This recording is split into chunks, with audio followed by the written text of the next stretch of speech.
இன்றே டவுன்லோட் செய்து உங்கள் ஃபேவரட் ஷோக்களை என்ஜாய் பண்ணுங்க. என்னக்கா நீயும் உட்கார்ந்து சாப்பிடு. இல்லக்கா எனக்கு வேணாம். ஏண்டி வேண்டாங்கிற? பசிக்கல விடுக்கா. ஏண்டி பசி இல்லைங்கிற? நைட்ல கொஞ்சமாவது சாப்பிடு. அவங்களால சாப்பிட முடியாது, அதான் வேணான்றாங்க. சாப்பிட முடியாதா? ஏன்? ஏன்னா அவங்க இன்னைக்கு ஃபுல்லா அவ்வளோ வேலை செஞ்சிருக்காங்க. சகலையோட அம்மா சிலை இருக்கே, அந்த இடத்த கூட்டி பெருக்கி சுத்தம் பண்ணி தண்ணி தெளிச்சு கோலெல்லாம் போட்டிருக்காங்க. இவ்வளவும் பாவம் தனியால செஞ்சுட்டு வந்திருக்காங்க. அதனால கைகாலெல்லாம் ரொம்ப வலிக்கும்ல. அதான் சாப்பாடு வேணான்னு சொல்லி சமாளிக்கிறாங்க. பாவம் சின்னத்த. வாய் புறா, நீ எல்லாம் என்னடா ஜென்மம்? ஏன் அக்கா விட்டே இருந்துகிட்டு, ஏன் அக்கா போடுற ஓசி சாப்பாட்டையும் சாப்பிட்டுக்கிட்டு அவளுக்கு எதிராக எல்லா வேலையும் செய்யறியே.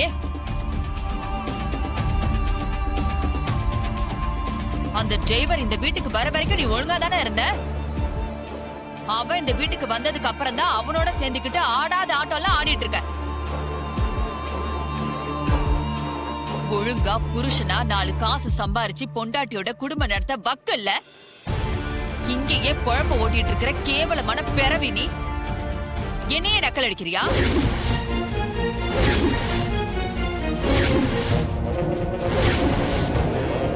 கல்யாணமாகி 4-5 வருஷம் இருக்கும். இவ்வளவு நாளும் நீ தானே இவனுக்கு சோறு போட்டு தங்க வச்சு ட்ரெஸ் எடுத்து கொடுத்து வீட்டோட மாப்பிள்ளைய தங்க வச்சிருக்க. இவன் இது வரைக்கும் ஒத்த காசு சம்பாரிச்சு கொடுத்திருப்பானா? இல்ல அந்த எண்ணம் தான் வந்திருக்குமா? ஓ சாப்பாட்டைய சாப்பிட்டுக்கிட்டு உனக்கே துரோகம் பண்றானா?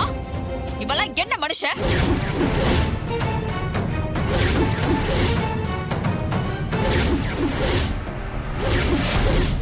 இப்படி தண்ட சோறு தின்னுக்கிட்டு என் அக்காக்கு துரோகம் பண்றதுக்கு உனக்கு எப்பரா மனசு வந்தது? இப்படி எல்லாம் சாப்பிட்டு இப்படி உயிர் வாழ்ந்துதான் ஆகணுமா? நாண்டுகிட்டு சாகலாம். செக்.